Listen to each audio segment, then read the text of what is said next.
Ladies, gentlemen, and non-binary friends, welcome to a very special episode of Keep on Tolkien. Tonight, on Tolkien Mysteries, we explore the strange, we explore the cryptic, we explore the puzzling, the baffling, the enigmatic, the inexplicable. Many aspects of the Tolkien Legendarium remain unknown to this very day. Join us tonight as we examine 3 mystifying stories. This is Tolkien Mysteries. The years of the trees. Never has there been a more blissful time in all of Arda. The trees of Yavanna, Laurelin, and Telperion flood the land of Valinor with their magical light. This is the time that Melkor plotted to take his revenge upon the Valar. He sought for the help of an ancient evil creature, the spider-like being known as Ungoliant. But who is Ungoliant? Where do they come from? What are their goals and motives? These and other things remain a Tolkien mystery. And later, there are few events in the Legendarium more lamentable than the fall of Gondolin. Brought down by the treachery of Maglin, the city of Gondolin was ravaged. Thousands of years later, the blades Glamdring and Orcrist are found in a troll hoard in Eriador. How did they get there? Why were they there? What bizarre course of events had occurred for this to come to be? All these things and more remain a Tolkien mystery. Tonight, we explore the mystery of the Gondolin treasures. But finally, Frodo and his companions meet many strange and wonderful beings. One of these is the being who calls himself Tom Bombadil. Bombadil shows characteristics that no other being in Middle-earth has. He is unaffected by the ring and wants nothing at all to do with it. How can this be? Exactly who is Bombadil? And what are his motives? And could they even be sinister in nature? These are Tolkien Mysteries. Hey there, gang. I'm Danny J. and I'm Joel N. And I'm Trevor D. And we are Keep on Tolkien. That was a good one, guys. That was a good one. Man, the crowd's getting bigger. Yeah, it really is. It's really filled out there, huh? How are you guys doing today? I'm doing pretty good. Are you asking me or are you asking people at home? Well, I suppose that was like the royal you guys. You know? Yeah, The royals. the general you guys. The general, the audience. Well, I hope you're doing fine, Joel, and I hope everyone at home is doing I suppose fine. it'd be pointless for me to ask someone that can't answer, but how are you doing, Danny? Yeah, I hope you guys are all having the best day. I'm great having an all right day. But the royal you know. Right, yeah. Oh, yeah. Well, today's a very special episode of KOT, but before we get into it, let's do some announcements. Yeah, don't forget to check out our merch store, now available online. Go to keep-on-tolkien-podcast.tmail.com and go check out all of our designs. They're all made by us and our friends. Yeah, Trevor made one of them. He made the Shafted t-shirt, Yeah, buddy. and that's my favorite one. It's my favorite too. It's so cool. I love the Shafted t-shirt. It's got all the fun Shafted characters on it. It says Shafted. Fucking cool, guys. Check it We've out. even got like stickers and tote bags now. Go check it out. There's all kinds of stuff. Yeah, all kinds of stuff. Check it out today. Capitalism. Woo! Woo! Selling our souls. Yeah, we are hypocrites.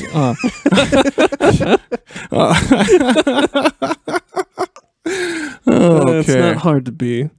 All right, guys. Well, today, let's get into it. Today's a very special episode of KOT. If you haven't figured that out already. Yeah, that intro was a lot of fun. Yeah. So today we have Tolkien Mysteries. We've talked about this for a while. Yeah, we've kind of tossed this idea back and forth for a little bit. Yeah, and we actually hope to do this as a series in the future. It's a fun little parody of unsolved mysteries and similar type shows. Yeah, you guys might remember that old From the mystery show from 90s. like the 90s, Yeah. in the early 2000s. Yeah. I- It scarred me as a kid. It's scary because it's like that. Them people are still out there. Yeah.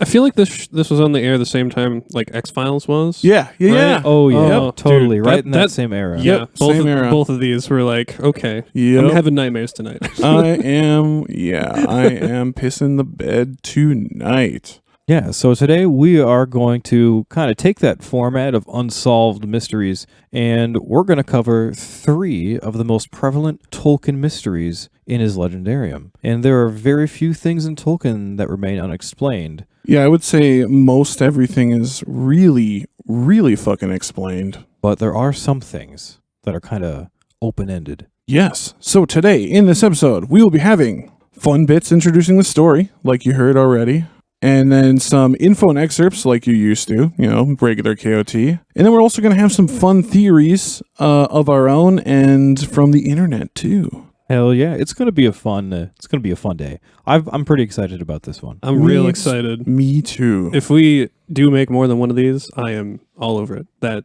Yeah, I feel like we could do a bunch of these. Yeah, for real. Yeah, let's get into it. Yeah, let's get into our mysteries. Mysteries. Mysteries. It was during the bliss of Valinor that Melkor sought to take his revenge on the Valar and Noldor in one fell swoop. For him to hatch his ultimate revenge, he will ally himself with a creature, the origins of which remain a mystery. Ungoliant, the Gloomweaver, was a spirit in the likeness of a giant spider. She craved only to consume all and bathe the world in her horrible unlight. Ungoliant was originally unwilling to help Melkor, for she knew no master and she feared the light of the Valar. In order for Ungoliant to help Melkor exact his revenge, he must make her a great promise. He would deliver her all she could consume. Yea, with both hands. It was a time of festival in Valinor when Melkor and Ungoliant struck. Shrouded in her unlight, they approached the Azelohar, the mound where the trees of Yavanna were planted. Melkor struck the trees with his spear. As the sap flowed out, Ungoliant used her grotesque spider beak to drink the sap of the trees. They withered and died.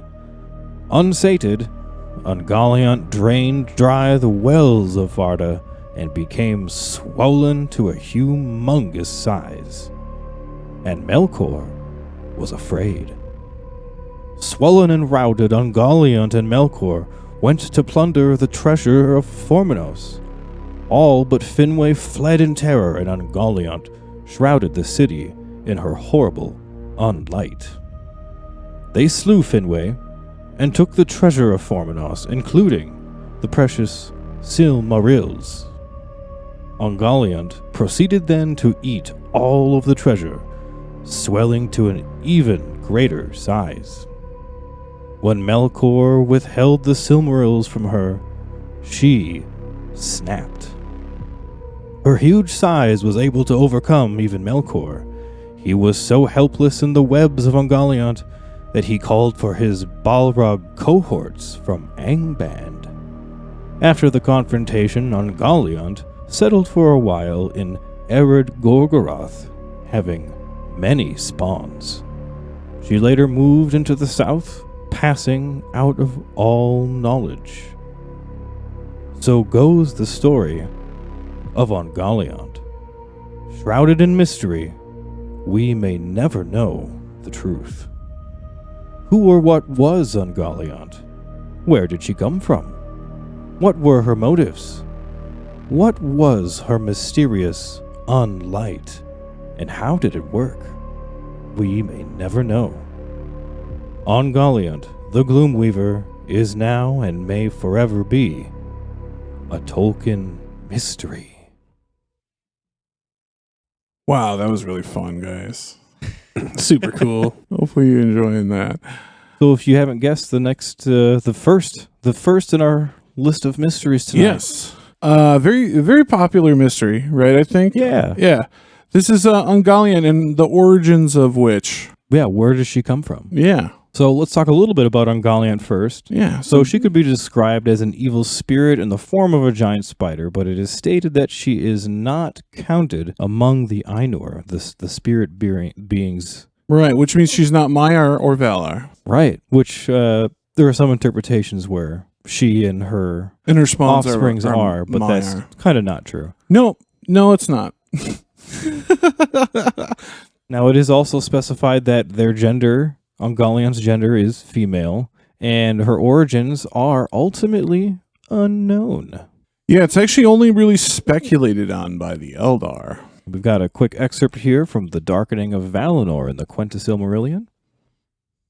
The Eldar knew not whence she came, but some have said that in ages long before she descended from the darkness that lies about Arda, when Melkor first looked down in envy upon the kingdom of Manwë, and that in the beginning she was one of those who had corrupted to his service. But she had disowned her master, desiring to be mistress of her own lust, taking all things to herself to feed her emptiness. And she fled to the south, escaping the assaults of the Valar and the hunters of Orome, for their vigilance had ever been to the north, and the south was long unheeded.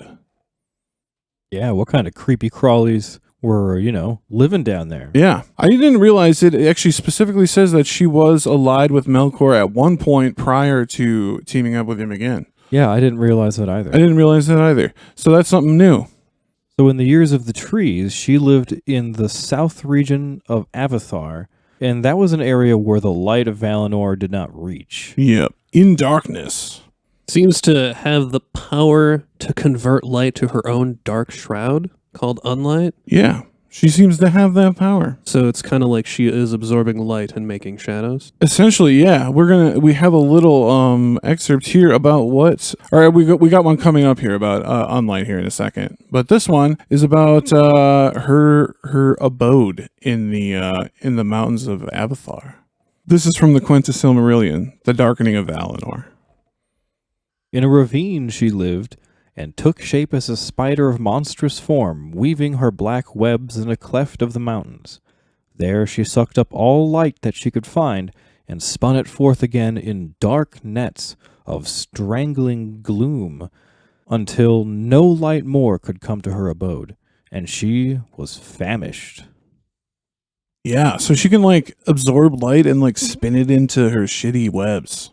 Yeah, she can consume matter and light and then spin it out in It seems so, yeah. anti-light. It's crazy. Yo, is she some kind of quantum reactor inside of her or something? Right, what the fuck? There's Spitting no out other dark matter. She's converting matter to energy and shit inside of her, like a nuclear reactor in there. I'm guessing there's no other creature at all who can do this. I hope not. It's horrific. Well, her and her spawns, but otherwise, I think that's the only one we know of that does the unlight. Ooh, her spawns can do it Yeah, too. Shelob does it as well. That's right. Yeah, so Ungoliant is most well known for helping Melkor destroy the two trees of Valinor made by Yavanna, and Ungoliant actually drinks all the sap and poisons the trunks. Yeah. It's pretty gross. We've got an excerpt here from The Darkening of Valinor in the Quenta Silmarillion. Then the unlight of Ungoliant rose up even to the roots of the trees, and Melkor sprang upon the mound.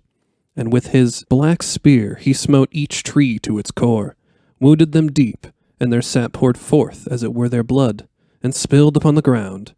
But Ungoliant sucked it up, and going then from tree to tree, she set her black beak to their wounds, till they were drained, and the poison of death that was in her went into their tissues, and withered them, root, branch, and leaf, and they died. And still she thirsted, and going to the wells of Varda, she drank them dry, but Ungoliant belched forth black vapors as she drank, and swelled to a shape so vast and hideous that Melkor was afraid. Yeah. Yeah, I love how they say that she swelled in shape. Just kind of gross. Yeah, it is She gross. didn't grow in shape. Mhm. She didn't get bigger. She swelled. Swelled up. Yeah, so let's talk about her unlight a little bit more. Essentially it's a kind of nothingness, and she actually uses it as a cloak, and she seems to be able to just produce this. Yeah, In the quote there, it said like a dark mist almost. yeah, and that's one of the mysterious things about Ungoliant is like, how does this unlight work, and how does she make it? Where does it come from? Who knows? Yeah, and we have another quick excerpt here from the Quintus Silmarillion, The Darkening of Valinor. A cloak of darkness she wove about them when Melkor and Ungoliant set forth, an unlight, in which things seemed to be no more, in which eyes could not pierce, for it was void.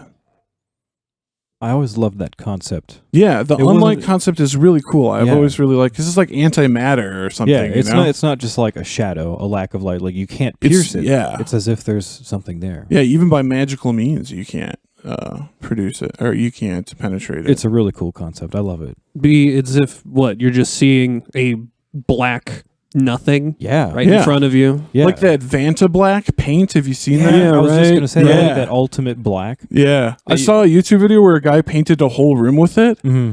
and it was scary. It looked like he was standing in the middle of nothing. Yeah. Yeah, It's terrifying. yeah. But also, Ungoliant is just like capitalist America, all about consumption. She is completely driven by consumption. That is the only thing she looks for. The only reason she was going to help Melkor in the first place was so she could consume. Yes, consume, consume. Buy it now, buy it now, buy it now. What? That's a Paul Westerberg song. Oh. A few people will know that reference. Ungoliant is noticeable in size after she consumes. As we were just talking about, was at one point large enough and even powerful enough. We're saying to overpower Melkor, Yeah, Even the big guy. even the big guy. and he had to be rescued by his Balrog homies that were His buds. hiding out still. He had to call for his buddies to come help. Mm-hmm. I'm trying to imagine Melkor just having that like oh shit moment where he's gonna like He's summon pinned the down with like cavalry. an arm behind him or something. He's like, Yeah, he screams so loud that it still echoes in that valley today. yeah, she The fucked scream. him up. Damn, Yeah. that's a sound. Yeah. So we got a quote excerpt here from the Silmarillion of the Flight of the Noldor, and Joel's going to read it for us. Far beneath the ruined halls of Angband, in the vaults to which the Valar, in the haste of their assault, had not descended, Balrogs lurked still, awaiting ever the return of their lord. And now they swiftly arose, and passing over Hithlum, they came to Lamoth as a tempest of fire. With their whips of flame they smote asunder the webs of Ungoliant, and she quailed, and turned to flight, belching black vapors to cover her. And fleeing from the north, she went down into Beleriand, and dwelt beneath Ered Gorgoroth, in that dark valley that was after called Nan Dungortheb, the valley of dreadful death, because of the horror that she bred there. Dude, I love that so much. The Valley of Dreadful Death. Yeah, there's nasty stuff here. Nasty. So this is where she had all her spawn. Her spawns, yeah, and then Sheila was born here, Mm-hmm. and then migrates down to Mordor later on. I hear they have good real estate. Yeah, it's a go east, young man. You know what I mean? Yeah, I really want to go to that resort. You know, Yeah. The The Gorgoroth State Park. Hell yeah, dude. Gorgoroth. State Sounds like a Park. awesome place. Yeah. that's why Sheila left. You know, she was going on Gorgoroth vacation. State Park. She Gorgoroth. heard all about Gorgoroth State Park. Yeah, she had to be just adjacent to it, you know. There's good real estate over there. It's just a hop, skip, and a jump from Gorgoroth State Park. Property value is great over there. So after parting from Melkor, Ungoliant, she tried to enter Doriath, but she was actually repelled by the Girdle of Melian, and she ended up settling in Ered Gorgoroth, the Mountains of Terror. Mountains of Terror. Yeah, and in the Mountains of Terror, she lived in Nan Dungortheb, which is the Valley of Dreadful Death. Everything just sounds so bad. Yeah, I don't want to go here. This is where Baron was fucking around. Yeah, Yeah. that's right. He had to come through there, and he was so traumatized, he never speaks Never of it. speaks of it. Yeah, of Yeah. all the horrible things that happened to Baron in his life. He won't speak of it. Yeah, he's been literally to Angband. Yeah. He'll talk about that openly, yeah. Yeah, but Nandung Gortheb. No way, Jose, not talking about it. What language is that? That's That's- Cinderin, I believe. Sindarin? Yeah. Mhm.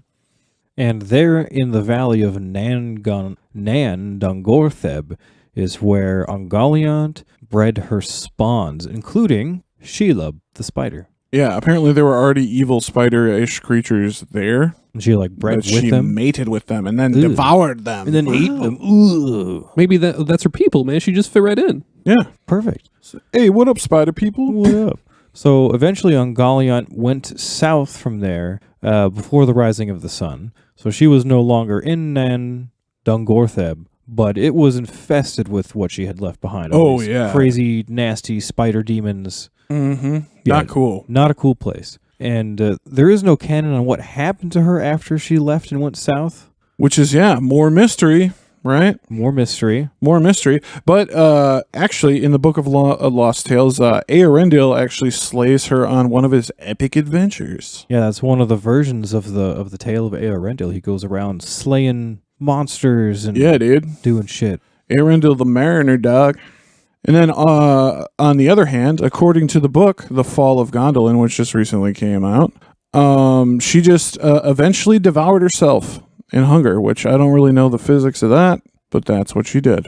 I thought that was kind of fantasy poetic. That seemed Yeah. kind of like something that might happen. Yeah, it's a cool end. She just became an Ungoliant singularity. Yeah, she Yeah, became a exactly. singularity, yeah. She was so famished she consumed herself and became the first singularity.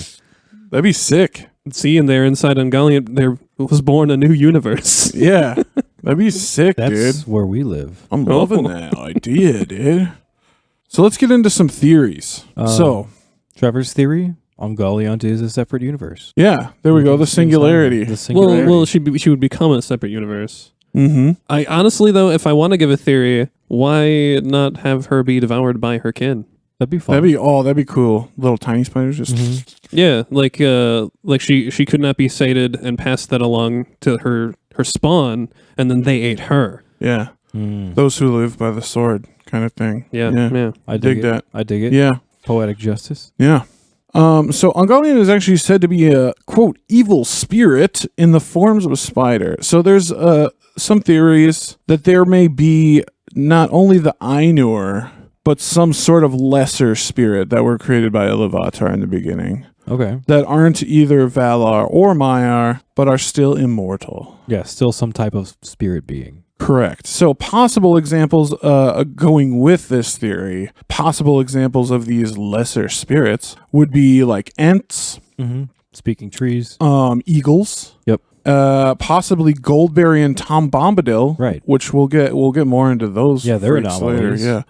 And the barrel rights as well. Yeah. Yeah. Yeah. See, that all makes sense, and I kind of subscribe to that. Yeah, that's kind of Theory, what I I think. feel too. I feel Yeah. that's a good theory. They're kind of just like third-party spirits. Yeah, there's a lot Yeah. of random, just one-off characters and spirits throughout Tolkien, which is one of the things we love. Just these Yeah. open-ended little mysteries, like who is this random character? Yeah. Some people think she's Maiar, but like it specifically says she's not counted among the Ainur. So Right. can't be not Ainur and Maiar at the same time. Which therefore means that her spawn, Shelob, would not be an Ainur either. No. Shadows of War games. Yeah, Shadow of War games. Sons of bitches. I have no qualms with the Shadow War games. Nah, they're pretty cool. I watched Trevor play a lot of them. Hey, they're fun games, and the orcs have a lot of crazy stuff to say. Yeah, the lines Yeah, they are do. super funny. I wonder how long people were recording in the studios. Like, we need like 7,000 variations on this saying. of this saying, yeah, exactly. Yeah, with this weird like English or British or some The European Cockney. accent. Yeah, Some vaguely European accent. Yeah. The orcs are all Cockney, aren't they? For the most part, yeah. Yeah. That's the stereotype that persists. That's the yeah. stereotype. All right, guys. Well, let's get into our next mystery.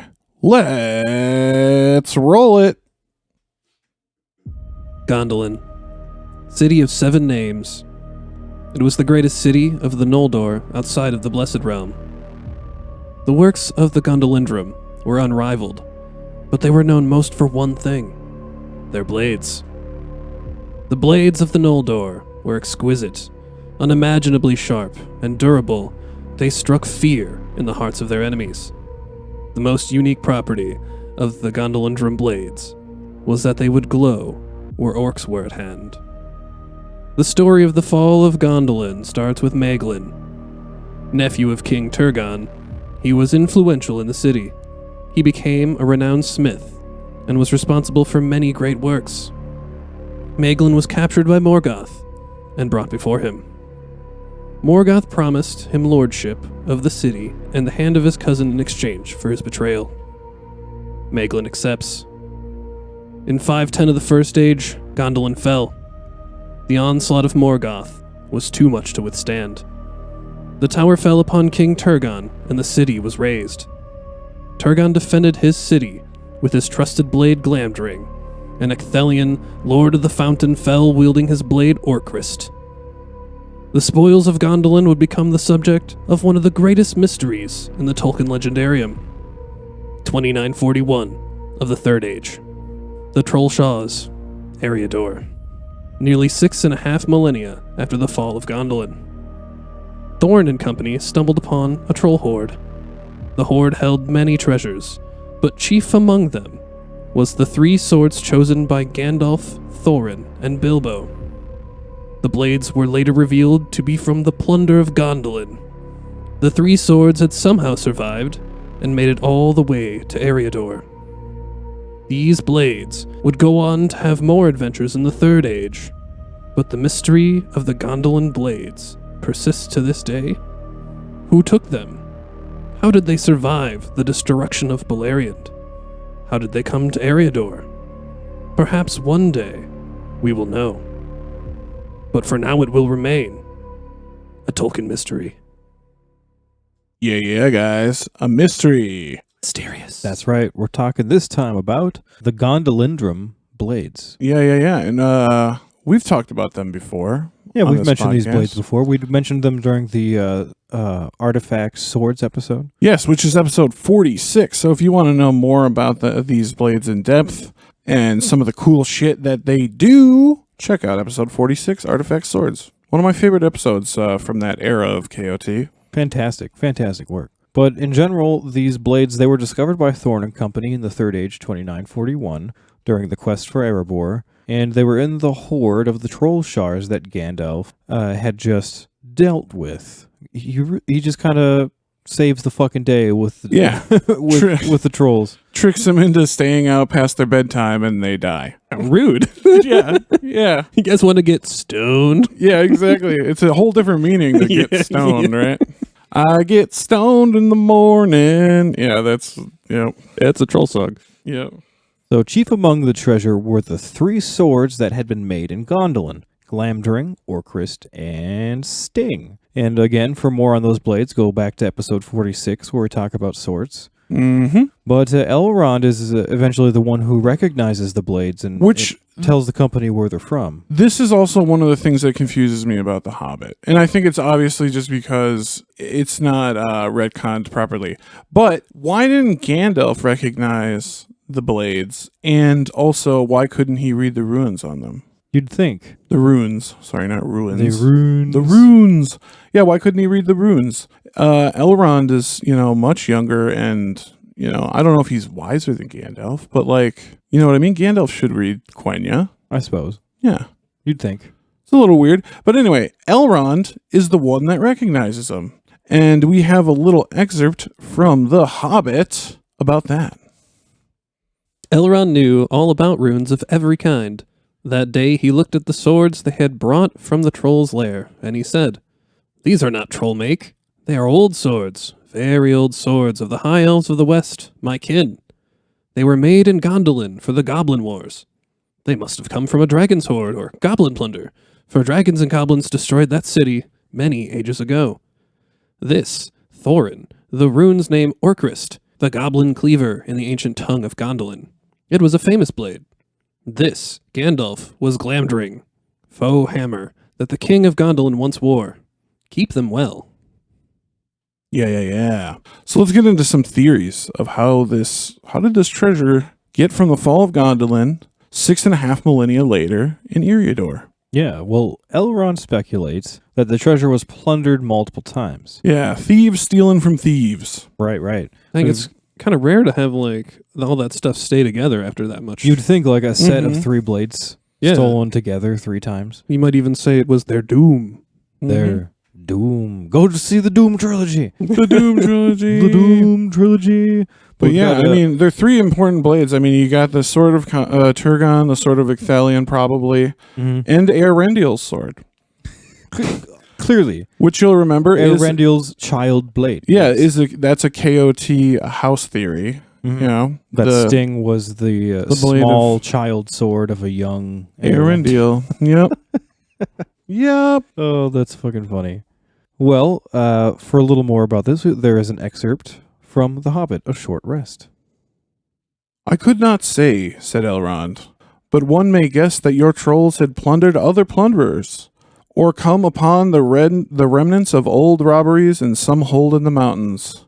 I have heard that there are still forgotten treasures of old to be found in the deserted caves of the mines of Moria, since the dwarf and goblin wars.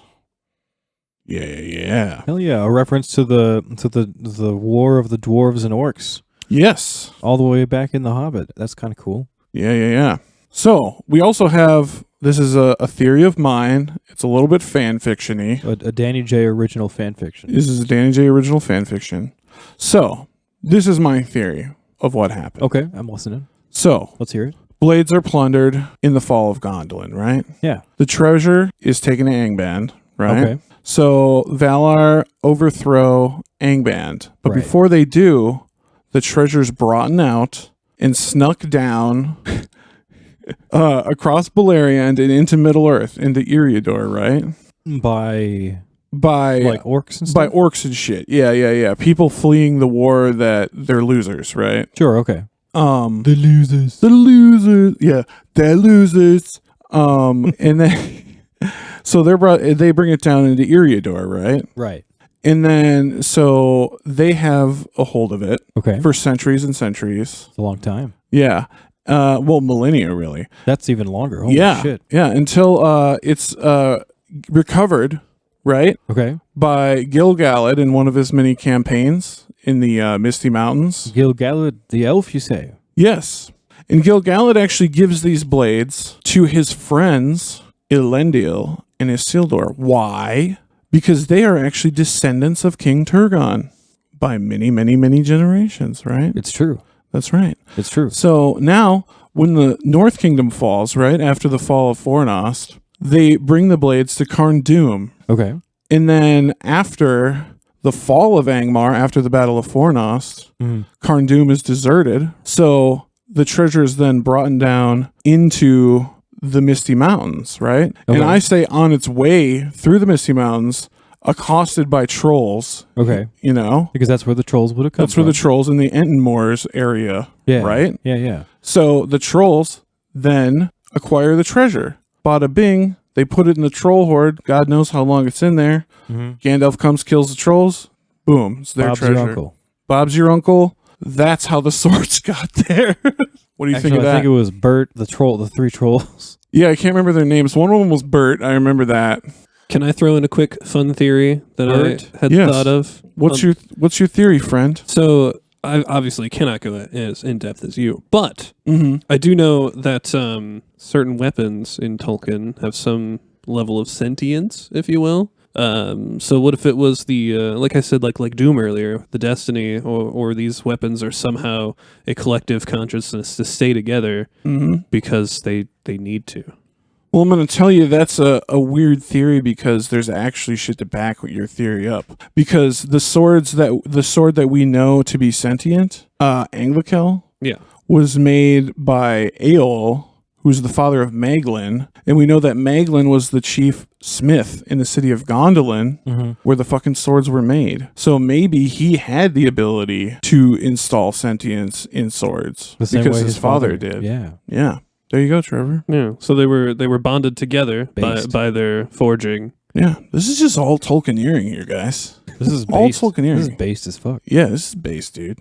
So the three trolls I was mentioning, Bert, Tom, and William, also known as Bill. Bill, yeah, of course. Bill, Bert, and Tom. Poor guys. Yeah, they Man. stayed up past their bedtime and got stoned. Got stoned a little too late. Well, on that note, let's move on to our third Tolkien mystery. Our third and final Tolkien mystery. Let's roll it. Frodo Baggins, Ringbearer. He and his companions made their way into the Old Forest. It's the fall of Third Age 3018. Frodo and his company would come into peril when they are attacked by Old Man Willow. The tree threatens to consume Merry and Pippin. Frodo and Sam try desperately to save their friends, but they are ultimately helpless. But what they didn't know is they were about to encounter one of the most mysterious beings in the entire Legendarium. Seemingly from nowhere, a man appears. He sang a strange tune. His song made the tree relent. After the ordeal, the man introduces himself by the name Tom Bombadil. Tom invites the hobbits to his home. There they're introduced to his equally enigmatic wife, Goldberry, referred to by Tom only as the River's Daughter. The hobbits are shown supreme hospitality while in the house of Tom Bombadil. During one conversation, the ring is brought up. Frodo takes out the ring and gives it to Tom.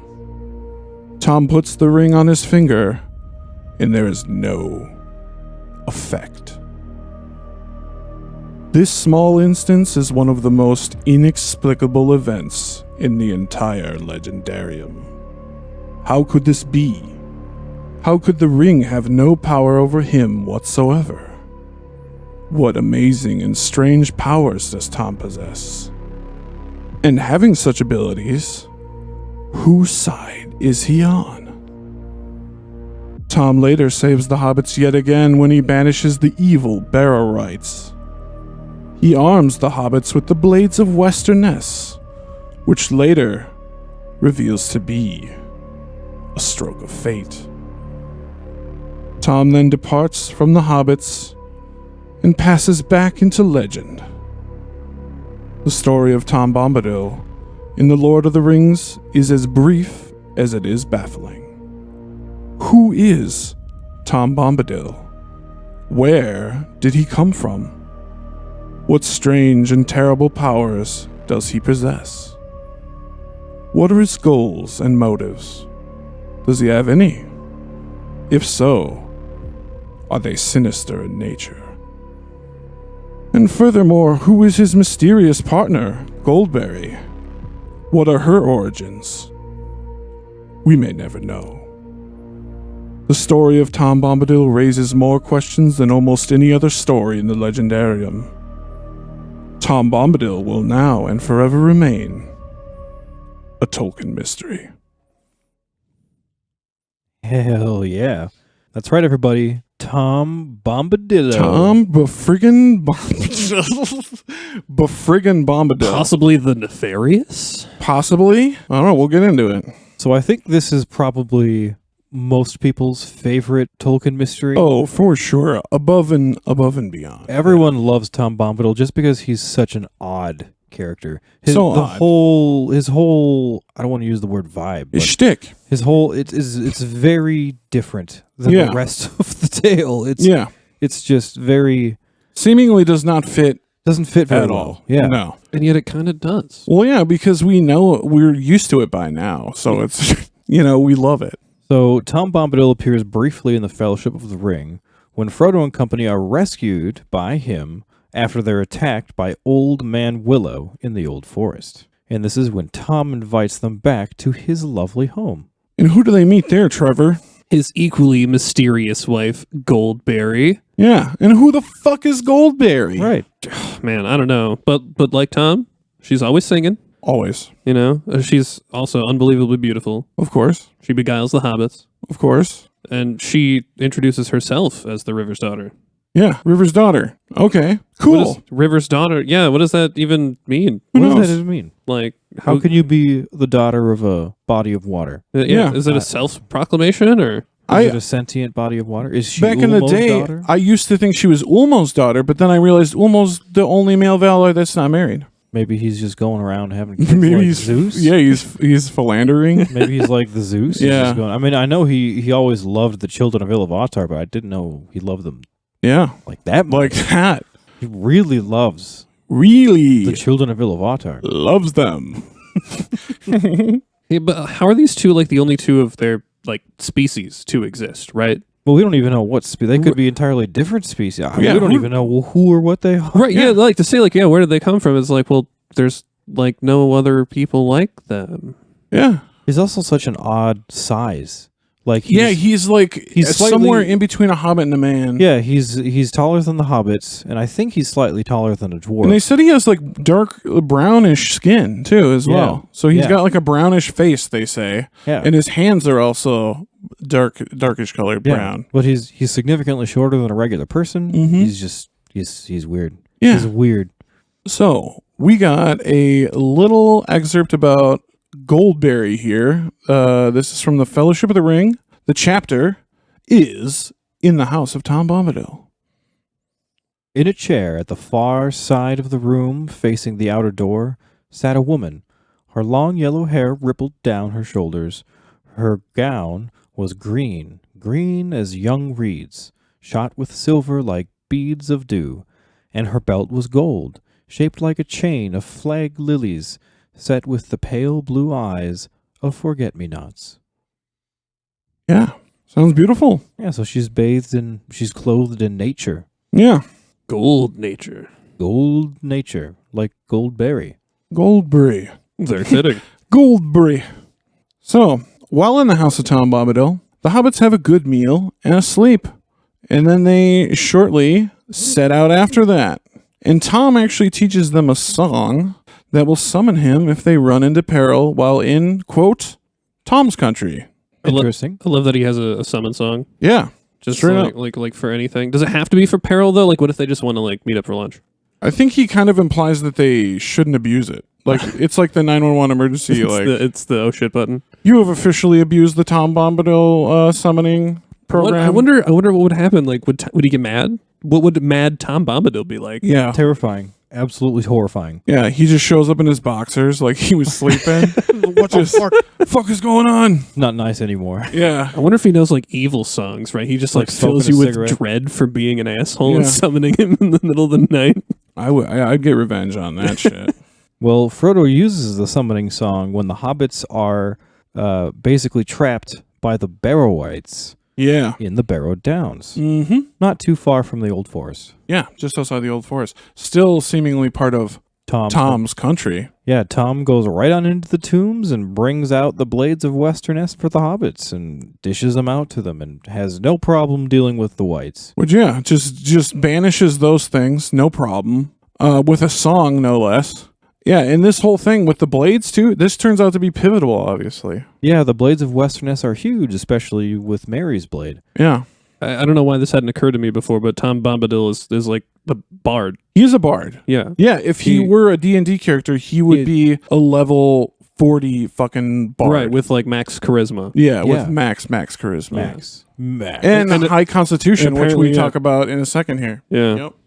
So let's get into a little list thing of mysterious things about Tom Bombadil. First, he's unknown to Mary. Yeah, and for being a neighbor, you think the Bucklanders would probably know. Oh, about that. because Mary is not only a Bucklander, he's the sharpest of the Bucklanders. You know, he's the coolest and the smartest. So he would know, I think, because Mary's been in the Old Forest before. Right, he's the one that knows it more Yeah. than the other ones. Yeah. How many people are actually aware of Bombadil? That's the thing. That's part of these weird mysteries here is that nobody freaking knows who he is, except for like Gandalf seems the most familiar with him. Farmer Maggot knows him. Farmer Maggot. Well, Farmer Maggot, that's another thing that's on this list. Farmer Maggot doesn't say he knows him, but Tom says he knows Farmer Maggot. Is he lying? That's true. Yeah. That's true. Is there like, are they Because Farmer intentionally... Maggot didn't say like, hey, you're going through Tom's country. Beware of this dude named Tom. You know what I mean? You'd think that would be the first fucking thing he would tell them. That's I don't fair. know, guys. That's a fair point. Do you maybe think like how easy or how like widespread knowledge is it that Bombadil exists, right? Because like if we say there's a few people that know him, maybe it's like his own sort of magic that he is sort of shrouded, if you will. Yeah. Well, we'll get to some theories about it here. And we're gonna get into some guess, more yeah. theories about. I guess I'm just like, here's a theory. we love Yeah. the I have subject. another one. We love the subject of Tom Bombadil. He's so much fun. Yeah, it's So- fun. yeah, he's it's really cool. fun to speculate. Yeah, Tom Bombadil is even unknown to Elrond. Yeah, totally. Surprising. Yeah, at Yeah. the Council of Elrond is not sure about who Tom Bombadil actually is, and he says he may be the one who the elves call Iarwain Benadar, eldest and fatherless. Might be. Might be, he's like, but if that's this. speculation. Yeah, he's like, if this is the same guy that walked in that region long ago, he was known by the elves as this. I'm not Could sure, be. but it could be this dude. And even so, what kind of that? Eldest and what kind of title is that? Eldest and fatherless? That's kind of Yeah. creepy. It's kind of creepy. Yeah. Eldest, like, yeah, even older than I suppose the elves would be, right? Mm-hmm. Oh yeah. So we have an excerpt here about him from the Fellowship of the Ring, the Council of Elrond.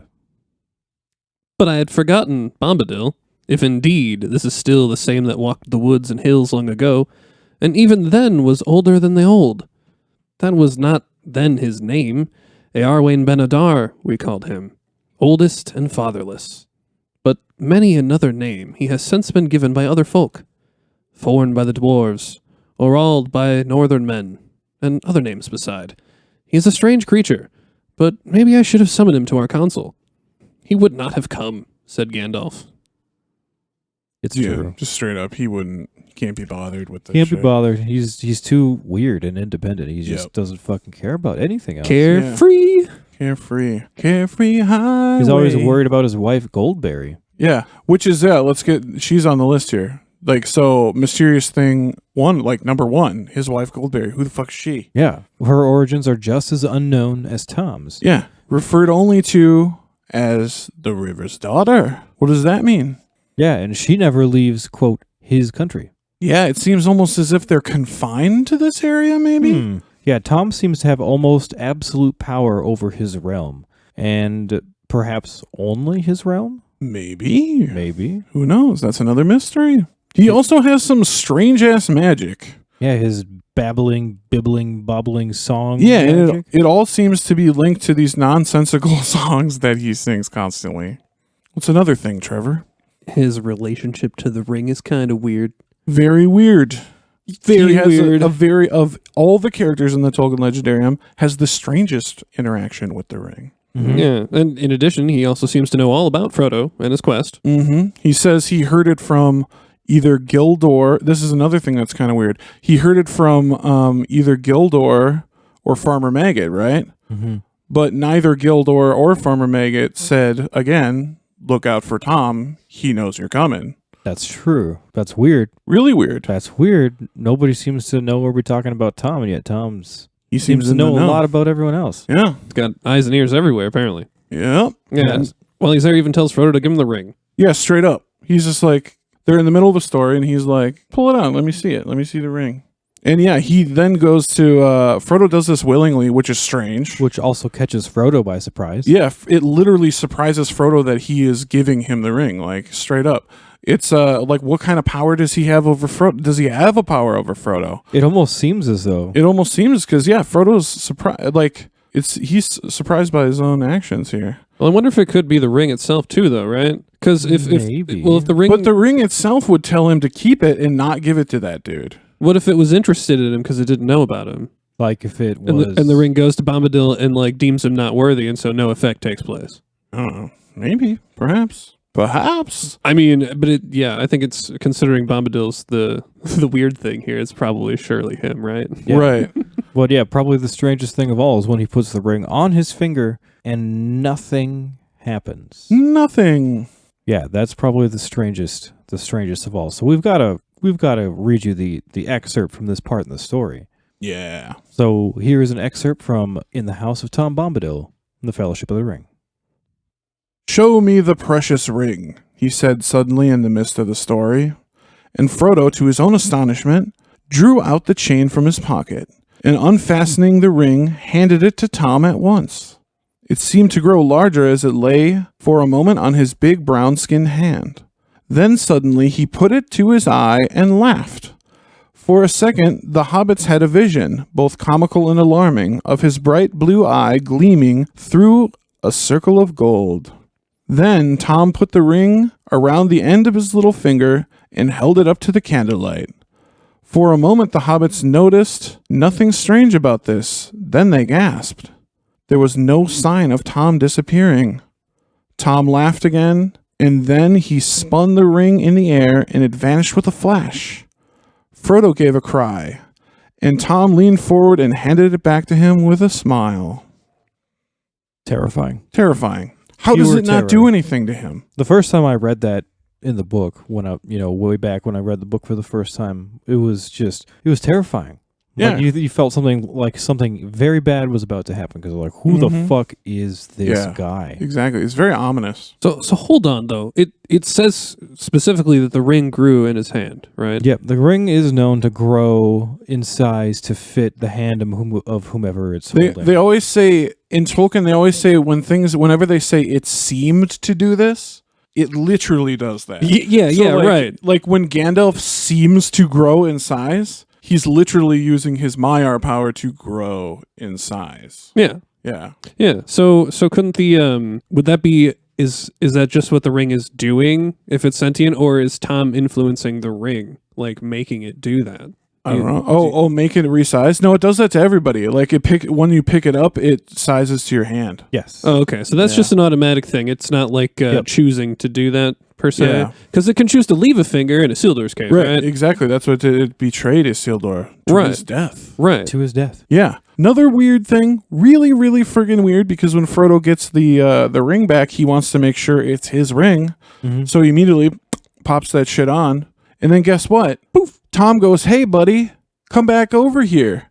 Take that ring off." He sees him. He sees Frodo with the ring on. What the fuck? He can tell he's there. Somehow he can tell, which is wild.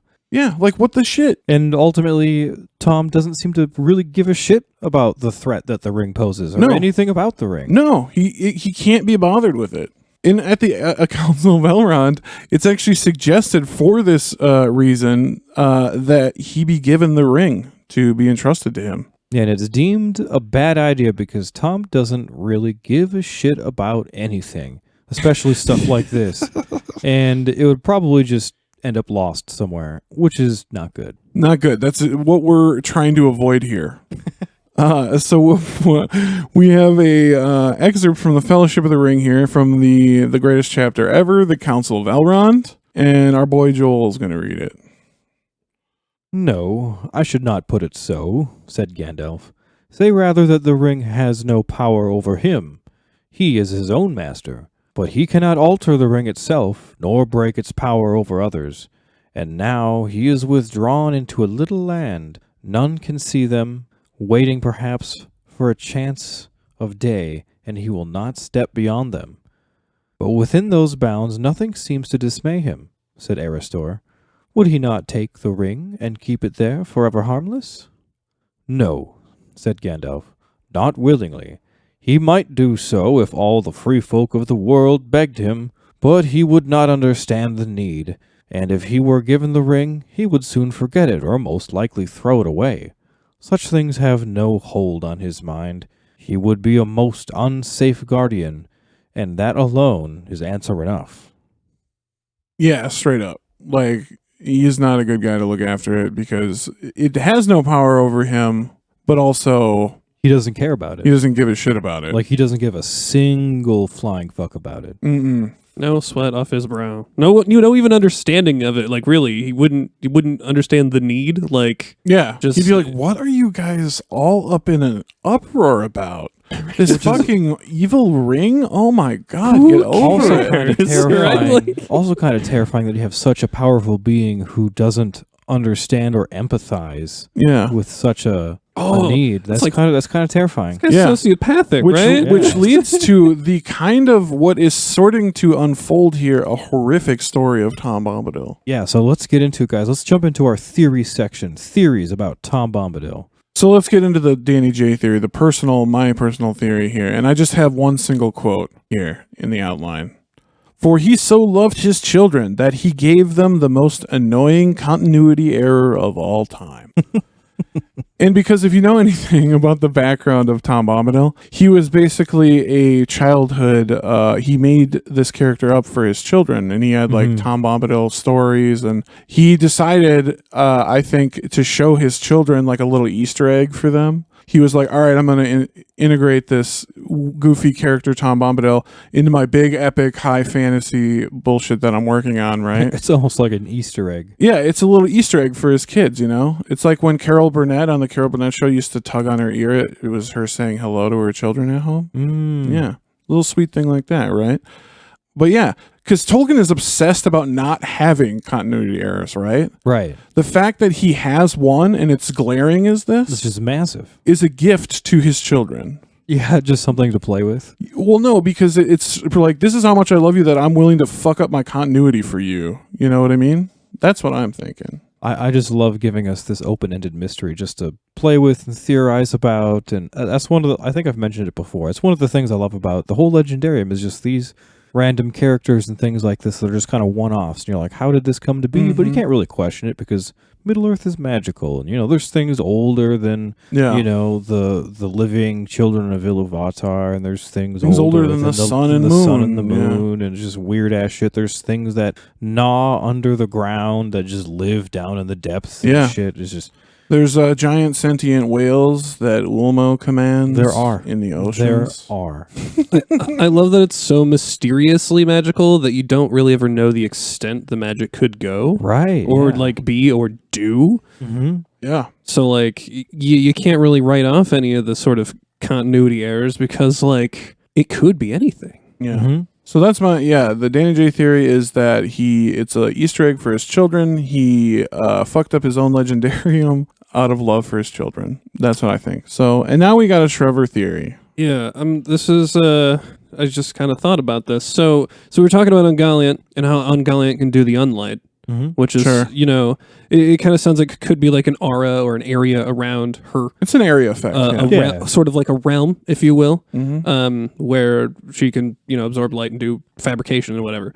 I theorize Bombadil could be like the opposite, right? But he's camped in a spot, right? So he's in his realm. He can't leave it, but he can do whatever he wants in it. So instead of being like a void, he's like the white hole to her black hole. Oh, I see. You know what I mean? Like he creates things. He provides. You know? Yeah, he's like a light spirit rather than a dark spirit. Right. So they could be like just the opposites of each other in a sense. That could be. Maybe. And cool. Goldberry exists with Tom to prove that we have to stick it together to be happy. Yeah. And Ungoliant suffered alone.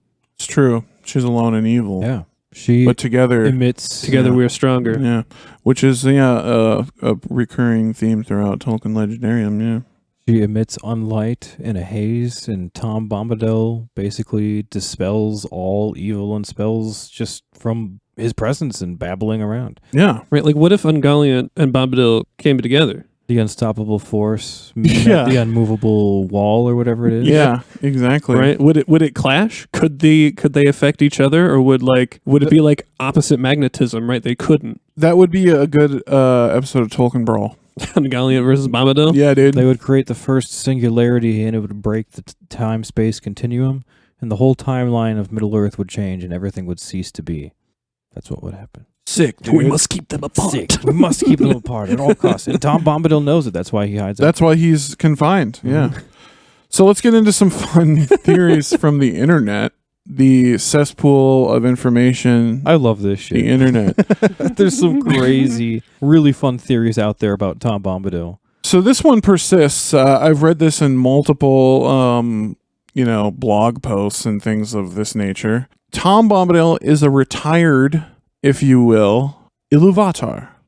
It's Iluvatar that's living on his own little reservation of land, where he can, do his own thing. I don't know. Sounds like things are always interesting, so he's never bored. I guess. He's always got errands to run. He's off like, oh, Goldberry needed these flowers picked over on the hills, so I was doing that, singing lolly lolly doo doo. So it's just some retired, whipped Iluvatar. He's whipped. I love that shit. Yeah. Just doing things for the old ball and chain, right? Yeah. Happy wife, happy life. Yeah. So another one that's fun. This is from a website that I used to go on back, this is like 20 years ago now when the movies came out. They were Tolkien crackpot theories. You can find these if you Google that. It's an old ass website, like really shitty format and everything. But just digging on the website. It's 20 years old, you know what I mean? Like it's a 20-year-old fucking website. So anyway, somebody on there thinks that Tom Bombadil is in disguise the Witch King of Angmar. What? And we've talked about this before. And it's for a few reasons. The fact that he can see Frodo, the fact that he knew he was coming because he was in the Shire just chasing him recently. Right? And the ring has no power over him. And I didn't get to look up this, but they cited a source in the post that it has no effect over them, which is the same effect it would have on a Nazgul if they got a hold of it, because, quote, they knew the true mastery of the ring. But why would he give it back? I don't know, dude. I'm not saying this is the right theory. No, this is just, it's on a Crackpot Theories website. I just can't get over that one part, but all right. I can see how these things line up, but yeah, it really wouldn't make sense for him to get the ring in his hand and then straight up give it back. Like, thanks, bye. This is what I came for. He's like, yeah, this is what I came for, but fuck it, let's keep it interesting. There's fun in the chase. Frodo, yeah. I like a good competition. Even made him breakfast the next day. Yeah, he made him breakfast and shit. Sent them on their way. And then he saves them from the bear rights. And then gives them the only swords that can kill him. Yeah. That's true. That's fair. What a wild character if that were true. Wild. Just self-destructive type character. Yeah. Another fan theory that we really came across is from our friend and listener. Yeah, Megan, also a patron for a long ass time. Yes, ma'am. Giving us a lot of money. She's one of our biggest fans since the earliest days of the podcast. We know you're listening. We think you're awesome. Thank you very much. And she was actually a guest on 2 of our episodes. Yeah. The Women in Tolkien episodes. Women in Tolkien episodes. Yeah. She is a very fun person to listen to. It was a great conversation. I liked it. Yeah. So that's episodes 27 and 28. Go check those out. Yeah. But the theory that she brought up was, I can't remember if this was a theory of her own or of her book club that she was kind of representing in the conversation. But it is that Tom represents the reader, which kind of explains the omniscience of his knowledge, right? How he can just appear. He can just appear, disappear. He can. He knows everything that's going on. He knows everything that's going on. He can always find Frodo no matter where he is, even if he's got the ring on, like the reader, right? And then he can make the ring disappear, just like the reader can close the book and make the story disappear, right? Yeah. I thought that was a fun theory. Fun theory. Those things do line up, and it really makes you think, too. Yeah. My favorite, though, and I've been kind of hinting at this the whole time. Yeah, you have. This is fun. Is that Tom is the ultimate evil. When I say ultimate, I use that word literally, as in he is the highest form of evil. The first. In the Legendarium. And this is from a LiveJournal article that our buddy and friend of the show, Joe Vasky, shared with me on Discord. It's really long and well written. We're not going to read the whole thing because we don't have time, but we're going to give you the gist of it. So, the gist is that he is the ultimate evil, and he is confined within the borders of the Old Forest by the Valar. Think about it. In Tolkien, one of the things that they bring up in the theory, in Tolkien, the domain of every powerful magical character reflects the person who lives there. Like Dol Guldur. Like Dol Guldur has Mirkwood. Evil shit. Galadriel's place is, stacked up with cool ass shit. Sure. So like it reflects the people who live there, right? Tom's domain, quote, Tom's country, is full of fucking monsters. Yeah, evil And there's trees, and the evil river forests. is even evil, right? And where are the springs of the Withywindle? Tom's house. Oh. That's a fun word, by the way. Withywindle. Withywindle. Yeah. How whimsical and unassuming. And then his wife, if the Withywindle is an evil river, which they say explicitly is evil, right? His wife is the daughter of this evil river, right? So is she evil too? It's like evil incarnate. Yeah. And why the ring has no effect on Tom Bombadil, right? He has like, this is the D&D term. I literally just threw a D&D term in here. He has the constitution, the con, that is high enough to resist the ring's whatever. That's got to be an insane constitution. Insane for it. constitution. He's got like a plus 20 on all rolls. He's got a nat 20 on He's all got rolls. a nat 20 Just on auto all rolled rolls, it, yeah. right? Auto roll that nat 20. Yeah, and he like aids the hobbits to eliminate Sauron, which his biggest rival for total domination. That's right. true. At the time. Yeah, who else is striving to totally dominate everybody but Sauron, right? Mm-hmm. You could use these little hobbits. He literally gives them the best fucking weapon ever to fight Sauron, right? And he's just like, yeah, go off, take your ring, destroy it. Take out my competition for me. Yes. Right. While I'm confined to this domain. Yes. He's like the gang leader in jail, still running things from the inside. Still running things from the inside. Yeah, I love that. Yeah, so perhaps Bombadil is just putting on this persona to fool the hobbits into thinking he is some friendly, benign being. Because think about it, like one of the things, like as a character, Tom Bombadil's kind of can be on the annoying side. Why? Because he lays it on so thick, Yes. right? And is he doing that just to appeal to the hobbits? Because he is their dream dude, right? Like he's their dream homie. He's their dream-like host, yeah. Yeah, he loves food. He loves songs. He's got Comforts. he's got a hot wife. You know, like you know, he appeals to everybody of Hobbit nature. You know, Bombadil has the biggest farce in all of it. He's the just the ultimate liar, right? Yeah. Like from the beginning, like there's no one old enough to suspect yeah. him.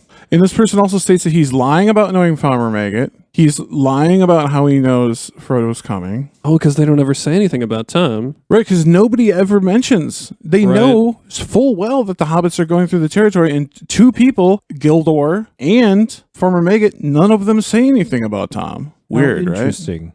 Interesting. Tom is claiming to know these people, but they never mentioned him. Especially They never mentioned him at all. for a guy who's such a hospitable, helpful host. Well, the fact that he's like can dispel all the evil around, like he should have been their guide through the goddamn old The whole forest. You thing, know, they should have just Yeah. brought him with, yeah. Yeah, Yeah, somebody should have had that idea. You'd think. yeah. Farmer Maggot should have been like, you know what, you should, yeah, hit up that cat Tom Bombadil. He'll help you through. Yeah, he's real good. I know him personally. Well, to top off this whole theory, we've got an excerpt from the original blog post about this theory. Yeah, I had to have some of this at least. It's fucking, it's hilarious. It's amazing. I love this. In these, I'm going to post both of these things on our Discord. So if you're listening to this and you really, really want to see these, join the Discord. Yeah, come Discord check out the blog exclusive post. content. Yeah, right? don't Check Google it it. out. Don't Google it. Just come to the Discord. Yeah. Come to the disco. I'm not even going to tell you how to Google it. No, I mean, yeah, come to the Discord, guys. It's a fun time anyway. But we got Trev here is going to read this and take us out. The spell that binds Bombadil to his narrow and cursed country was put in place centuries ago by the Valar to protect men and elves. It may last a few decades more, perhaps a few generations of hobbit lives, but when the last elf has gone from the havens and the last spells of rings and wizards unravel, then it will be gone. And Eorwain Ben-Adar, oldest and fatherless, who was ruler of the darkness in Middle-earth before Sauron was, before Morgoth set foot there, before the first rising of the sun, will come into his inheritance again. And one dark night the old trees will march westward into the Shire to feed their ancient hatred, and Bombadil will dance down amongst them, clad in his true shape at last, singing his incomprehensible rhymes as the trees mutter their curses, and the black and terrible Barrow-wights dance and gibber around him, and he will be smiling.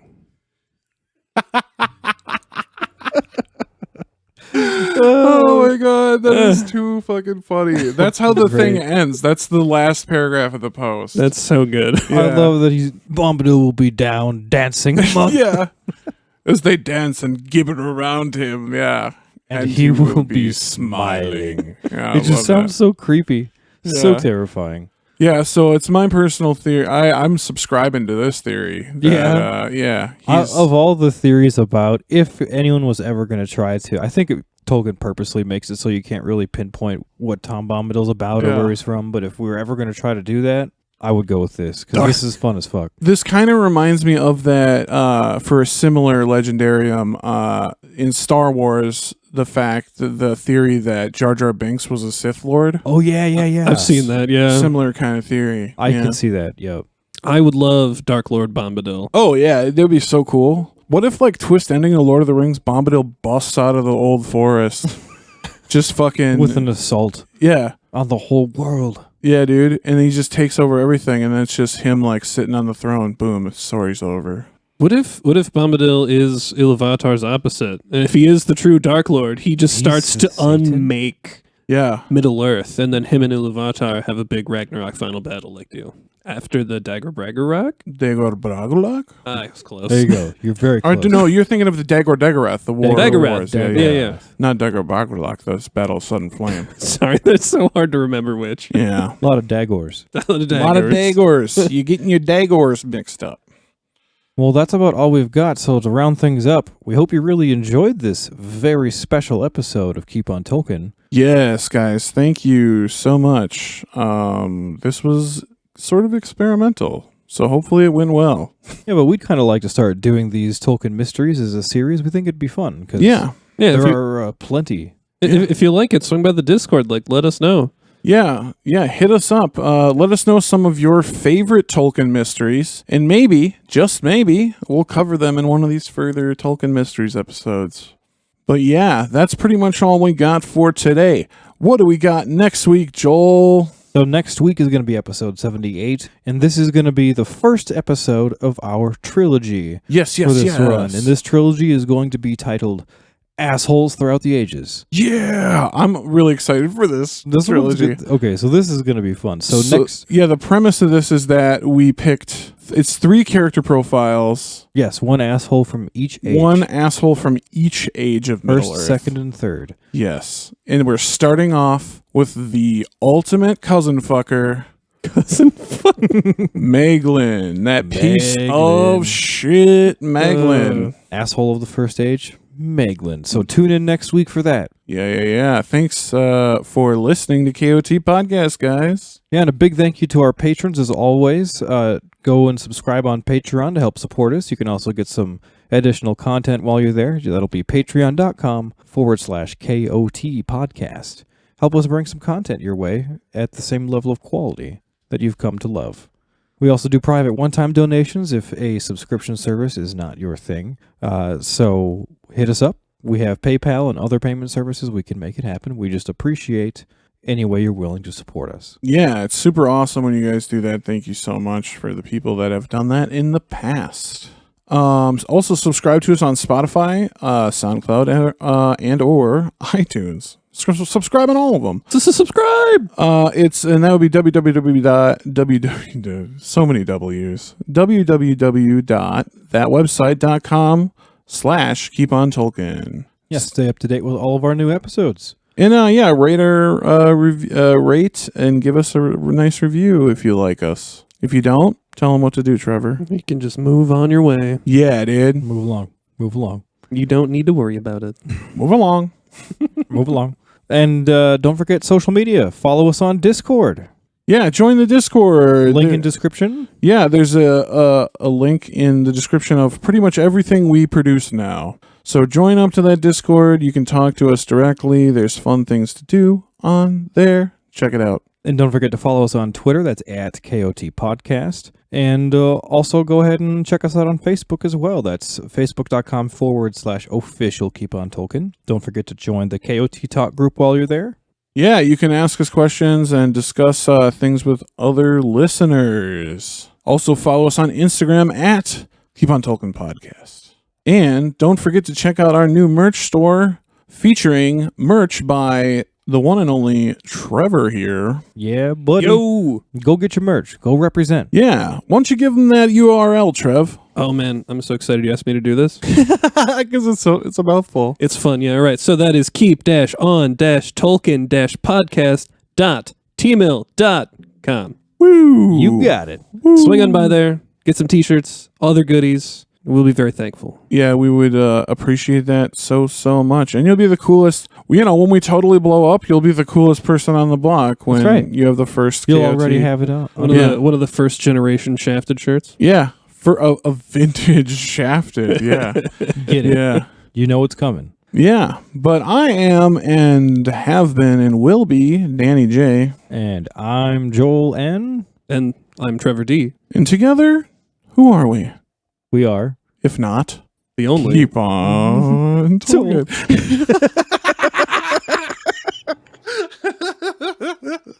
Oh, that was a mess. Can't do this to me. That was a mess. We're going to leave it there. I think it's fucking hilarious. Let's leave it there. All Ray and Tuluva. Thanks for listening, guys. This was really fun.